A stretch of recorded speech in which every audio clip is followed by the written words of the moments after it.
Welcome to the TechLink Health Podcast, an on-demand source for the top trending healthcare topics and insights. Delivered by key opinion and emerging leaders and as featured on the TechLink Health app. The healthcare industry is rapidly evolving, so our goal is to connect listeners to the most relevant insights, ranging from digital health to financial well-being to interesting side gigs. For more details, visit www.techlink.health.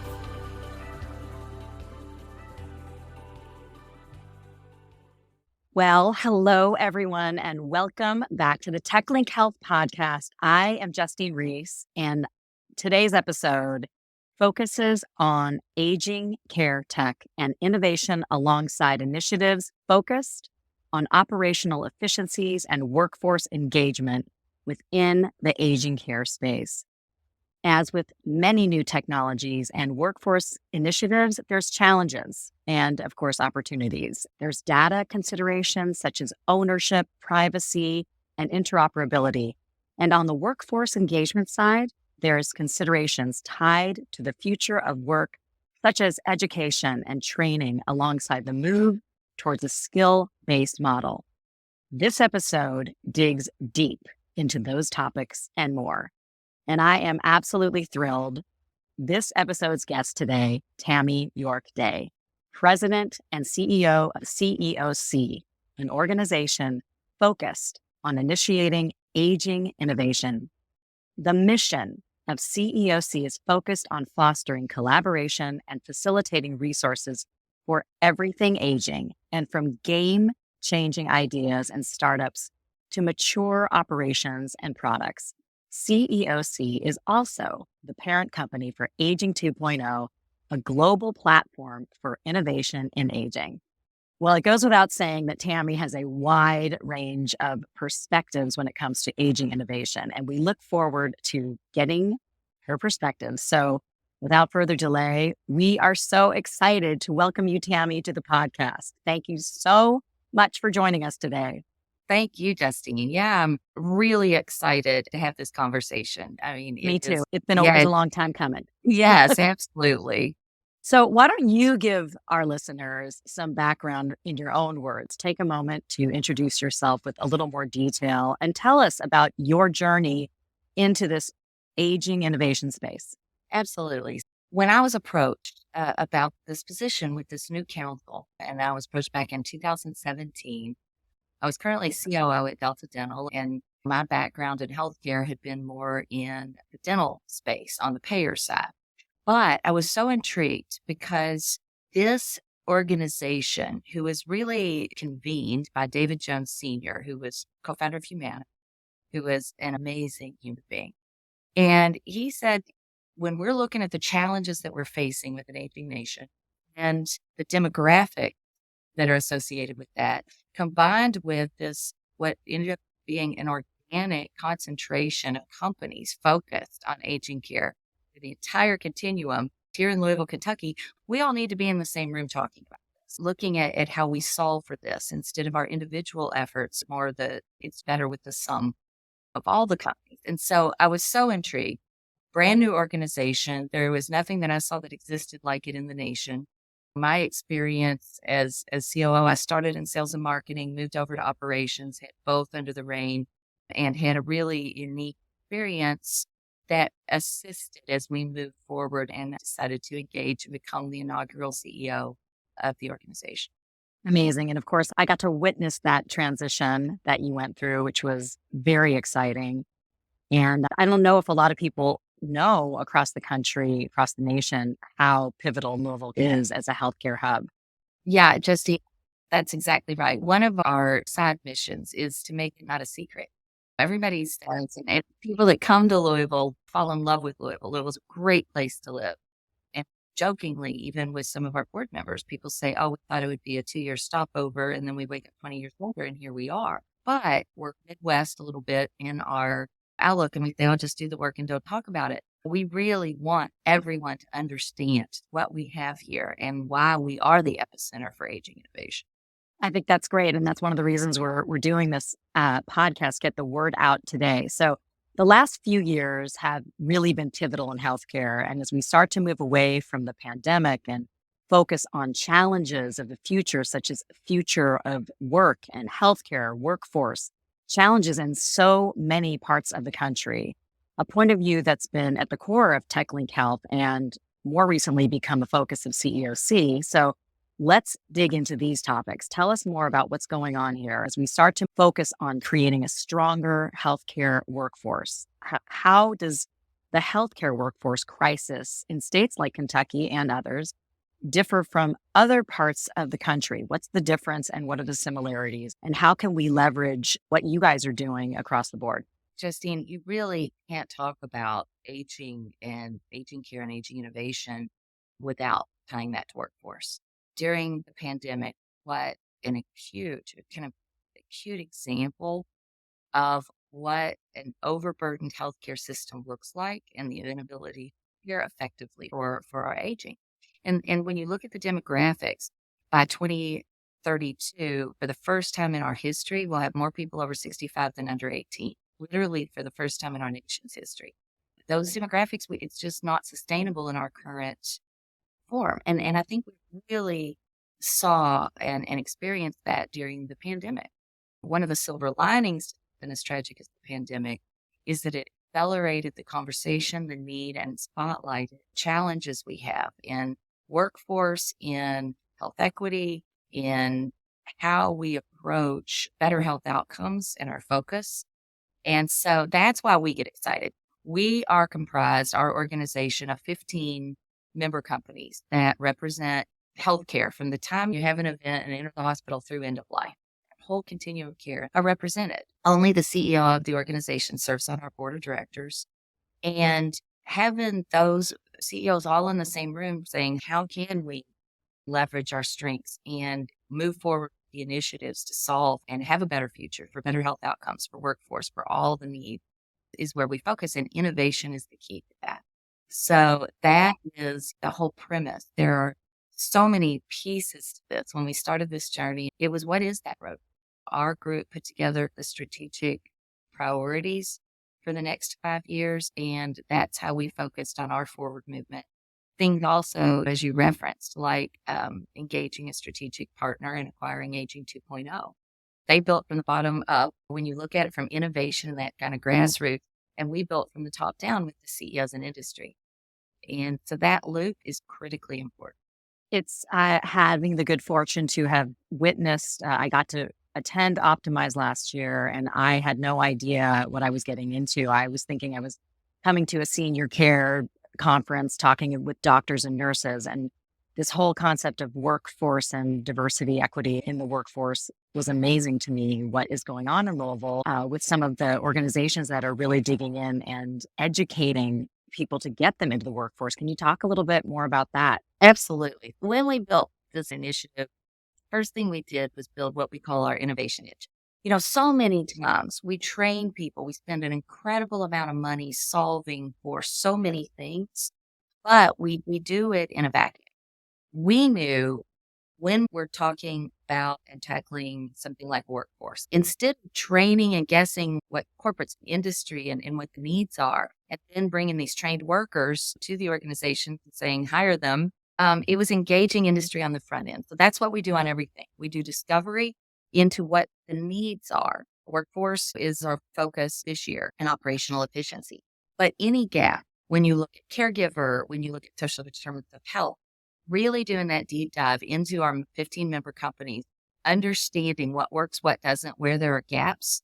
And then we narrow that to addressable parts, do a launch for a global innovation search for the tech, and doing that search for the best and top innovations, and then supporting those innovations. Optimize is such an amazing way to profile those innovations, and then we support them. Pilots, funding with our Aging Innovation Fund, and through the first of its kind in the nation, Data Hub, that really allows us to leverage the uniqueness of our organization. I always jokingly say we're Switzerland. We're under NDAs with each of our member companies, so we can share data from each individual company.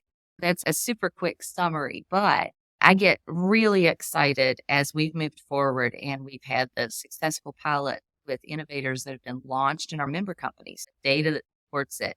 and how we are moving forward in healthcare with better health outcomes. I really want to get into the Optimize conference, but I want to just pull a thread on something you just started talking about in terms of something that was just mind blowing is that when you go into these areas and educate and bring new members into the workforce, what happens in these communities that their healthcare gets better, their whole financial situation rises, and even I heard stunning statistic that suicide rates go down and longevity rises. If you want to speak to that just a little bit, and then I want to dig into Optimize. No, you articulated that beautifully. You can't address and really solve for better healthcare for our communities and our nation without addressing health inequities. You can't. And when we look at that approach, it is so multifaceted because the challenges that we have, and it's the mutual need, because we need workforce in caregiving and in healthcare. And we also have those sustainable family sustaining wages that are needed. And so when it comes together with mutual need, beautiful. And that really has been such a focus for us with workforce. Workforce is the one thing that all 15 of our member companies agree on. Because again, we're competitors, there's payer providers, we have everything, care at every stage, pharma and pharmaceuticals, end of life.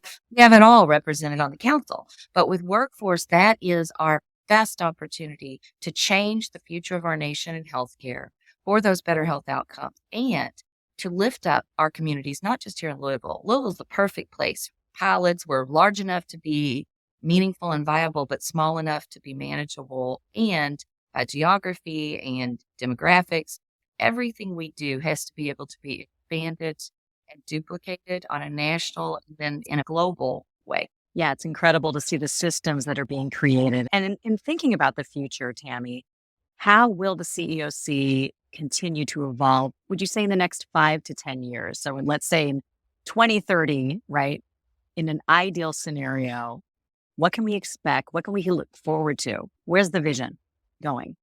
It is the roadmap for the rest of the nation.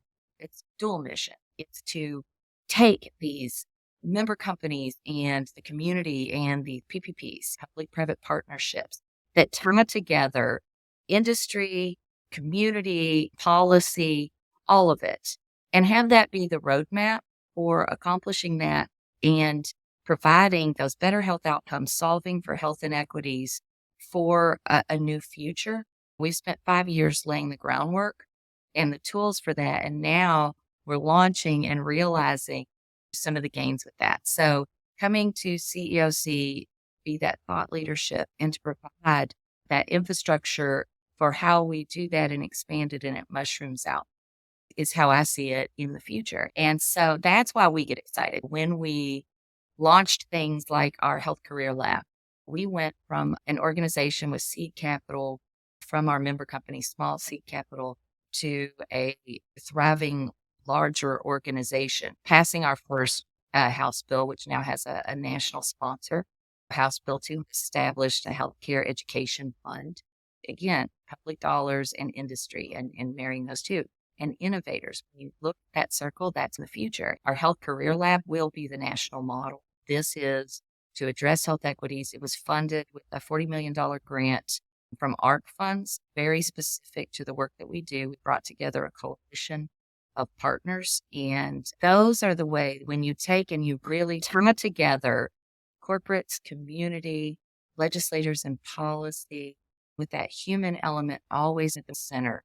That's how you change the future. So having access to those corporate partners is a huge thing. You guys are a bridge, it seems, or tentacles. Like I'm getting all sorts of imagery here that are really we had it was called Bridging the Gap because there really is a disconnect between the innovators and those who need the innovation. There's a disconnect. Often I hear innovators be critical of corporates. They just knew that we had these wonderful innovations. But on the other side, innovators really don't know how to engage often with corporates and really have an understanding of what the needs are. So what we do is take the mystery out of it. When we publish our discovery lab findings, it's here is what we need, innovators. If you have these solutions, we will support them. We'll support them financially. We'll support them through customers. And that through our Optimize as our vehicle and our tool to get that showcased. We want everyone to know and this to be highly sought after.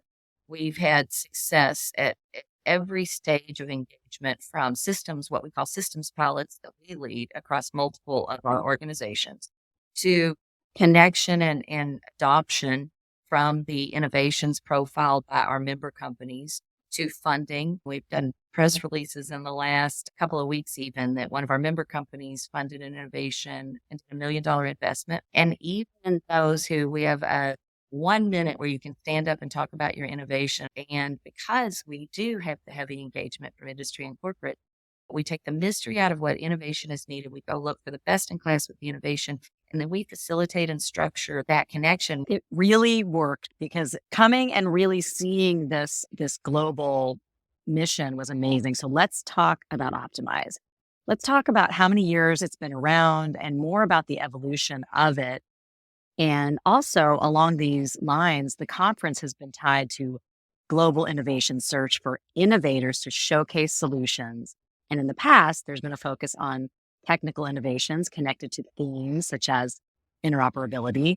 So what are some of the memorable technology solutions from the past? What types of challenges were they solving? And what can we expect this year? Let's really talk about the conference.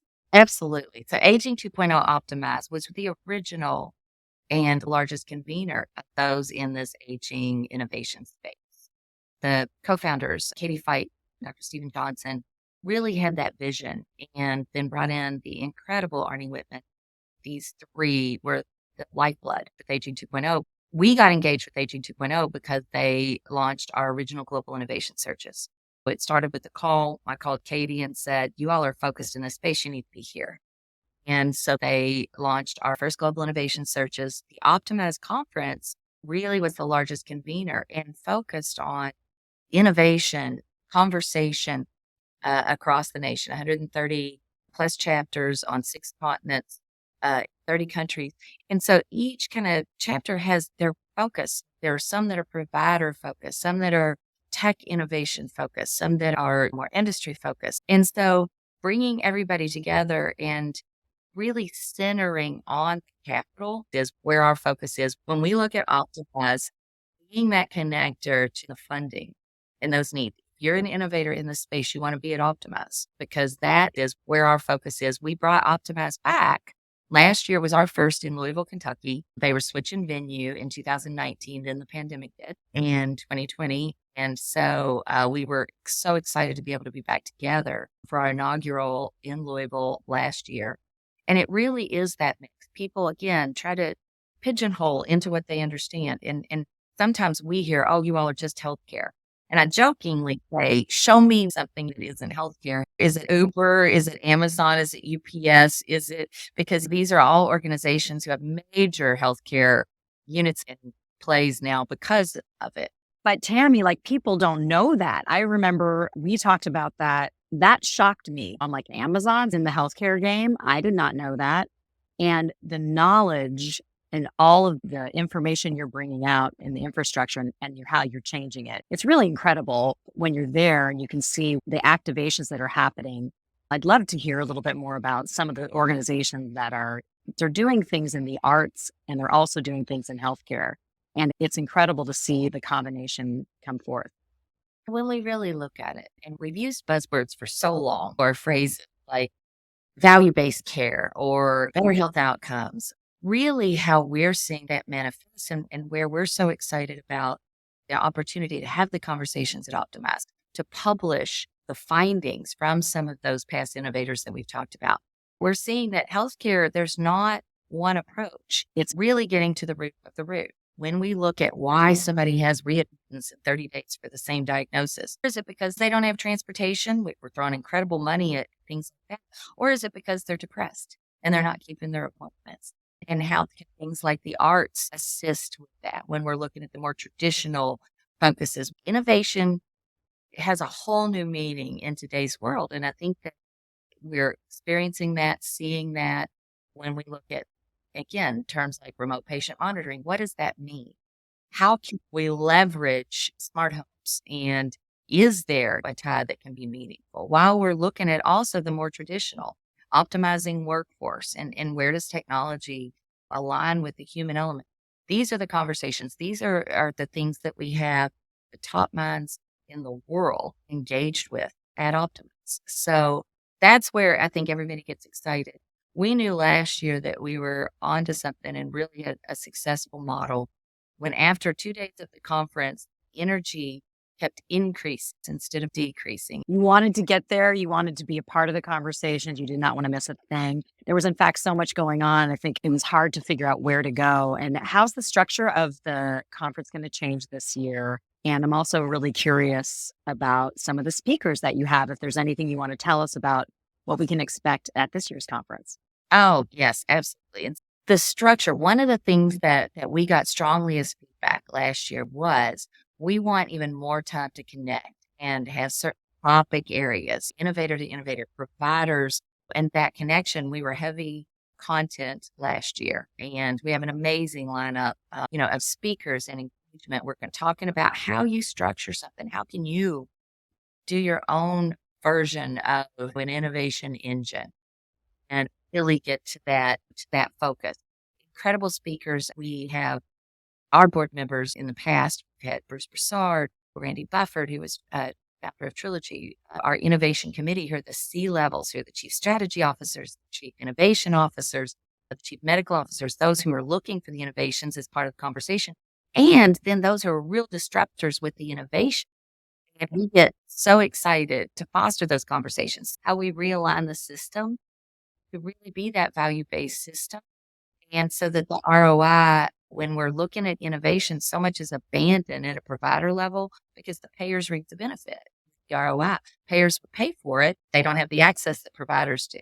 So those are some of the conversations that we have, but also aging overall.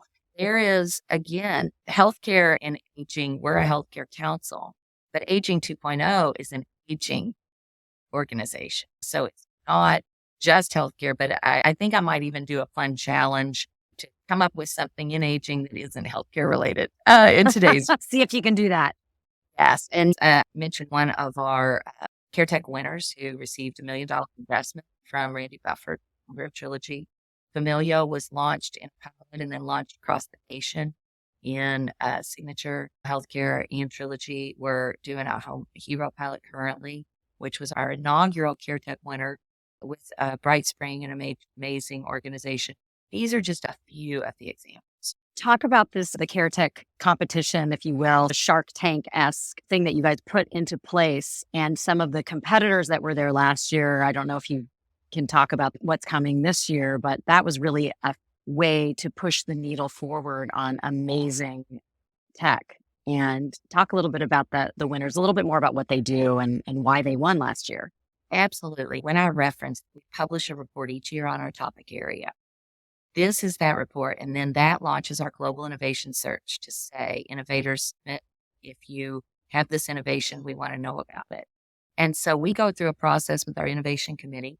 And this year also our workforce committee is engaged. The top minds in this space, we do public voting, first of all, the narrowed selection that are relevant in our space. We ended up with 40 for that round. Public voting throughout the entire A2 network, A2 2.0 network. Then we get together and I can't share this year's yet because we have an innovation committee meeting this afternoon to go through our top 16 finalists, and those innovations will come and pitch as a part of Optimize with our CareTech pitch. And our judges are those who are looking for these innovations from corporates and investors. It really is that entire needed ecosystem for an innovator to thrive. Well, tell us a little bit about some of the things that they do, because I ended up being at a pitch meeting at South by Southwest, and there were so many healthcare tech gadgets that were being introduced and pitched. And I got my father on a beta test list for a new wearable, and the test came through and they sent me that we have this brand new tech that my dad's wearing. And you were like, I have a lot of information on this area. This is also new to us. We were surprised how much these devices cost. The aging people generally don't want to wear them, right? They feel like they're being monitored. So suddenly I was thrown into a tech, sort of argument with my family over what we were going to do. And then when we actually got the device, that's a whole nother aspect. So what are some of them from last year, maybe what are some of the things that we were looking at? Because they were pretty cool. Yeah, it was broad spectrum. It was so fascinating because we had organizations that were able through technology could summarize and really effectively gather health information to an astonishing degree. We ran ourselves through it and it was fascinating. And, And it's changing so rapidly changing right so now. And this is where AI, we can get excited because sometimes in my space, people are in the entertainment industry and voiceover, people are terrified of AI. But in your space, this is unbelievable. So where have we come with AI? No, we have come, and it's not when in hell, period. And we don't see anything that ever replaces fully the human element. But these things used properly, and that's where the innovation is so important because it can be such a tool. That's how I think we should approach it. And then it takes the fear out of it when people hear that. And Justine, you hit on something also that the innovations in technology are only as good as the end user and even defining who is that end user. But if you have a technology or a wearable and person, family member, whatever, won't adopt it, then that can be the greatest thing in the world. It can be game changing, but it's not going to be adopted. Those are the conversations that we have. Chip Conley was founder of Modern Elder Academy. He's amazing. John Russo, president of RightSpring, Rob J. with Scion Health. We're launching an initiative with a venture studio that we're going to be talking about a lot. And how do you hone in on those gaps? How do you determine what isn't effective and get the information that you need to make innovations like those that you had the conversation around?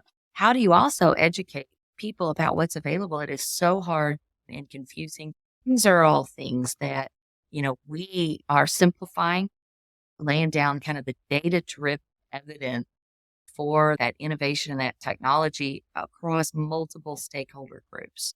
And that's why I just get so excited about upcoming Optimize. I can't believe it's a couple months away. And why I think everyone, if you're in this space, you want to be a part of this conversation. And what you're going to find there is not only all of this amazing information, technology, but you're going to find compassion. I think that was the thing I was most struck with, how moved I was by the conversations that were being had. And now that I am really looking at some of the things with my own aging parents and how to approach these conversations gently with compassion. So you can understand that a 90-year-old doesn't want to wear a wearable, but can understand that it could help get over an emergency hump. But that's hard to swallow sometimes. That's exactly right. I think you articulated it well. It is really providing that information wherever you are. When we are looking at it from caregivers and conversations about how we support, because it can be so confusing and so scary when you're trying to navigate that. You can feel so alone. Conversations around workforce and why are 90% nurses female? And how do we change that? No reason. It's not female, whatever that means, profession, but it traces back to the war. How do we change it? And how do we engage others through the conversations about really showing what it is and what it means? Our awards, we do awards in health equity and innovation, and those who are the champions and moving forward, disruptive in the best possible way. And so those are critically important. So I always say you never want to leave a conference with a so what. And that's why with us, we always do the check-in for what happened in the past and we build upon it. Conversations keep going. That's the beauty of the A2 network. You can engage in chapters geographically in a local way and engage in the conversation in a really meaningful capacity. So Optimize this year, it's September 27th and 28th. Thank you. That was going to be, I want to get right to that. We here in Louisville, Kentucky. We throw in a little fun, a little bourbon. We of say, course. Always aging and innovation just for our bourbon is our tagline. And that's going to be wonderful. Yeah, really looking forward to it. And where can we learn more about aging tech and workforce engagement and Optimize? Where can we go to stay connected to your work, Tammy, updates with CEOC and Aging 2.0, and of course, any notable books or content that you want to point our listeners to around this space. This is the time. Let's get to those things. Yeah, there's several ways. Our reports are such an excellent way to really look at. It's a summary of the voice of the healthcare and aging in the industry under different topic areas. You can find those on our websites, theceoc.com, aging2.com. You can follow us on social media, subscribing to our A2 coverage newsletter. You can do that through the website, and come join us at Optimize. You can register for it by visiting aging2.com/Optimize. Wonderful. And you will be really happy that you came and were part of the conversation and the innovation. So this was just amazing and wonderful. Anything else that's still in your mind that we did not get to regarding Optimize or any of the history or anything else that you want to just make sure to leave our listeners with today? I think that the thing that I really want to make sure that we've clearly articulated is that we're out of Louisville, Kentucky. This is a national and global challenge and opportunity. And engaging with us, everything we do, as I said, innovation focused and is applicable, across the nation and globe. So joining us and engaging with us, we want you to be a part of this conversation. If you want to be a part of charting a new future in healthcare, in health equity, solving for the challenges that we have as a nation, this is the opportunity. So come join us. Come join us. And we are looking forward to continuing conversations in this Aging 2.0 space. Thank you so much for joining us, Tammy York Day. This has been an absolute wonderful conversation. Thank you, Justine. It's been delightful. Thanks for listening to this episode. TechLink Health is a healthcare advisory platform for consumers and organizations to stay informed with the latest insights while connecting with healthcare experts for telehealth, e-consults, and consulting services. For more details, visit www.techlink.health.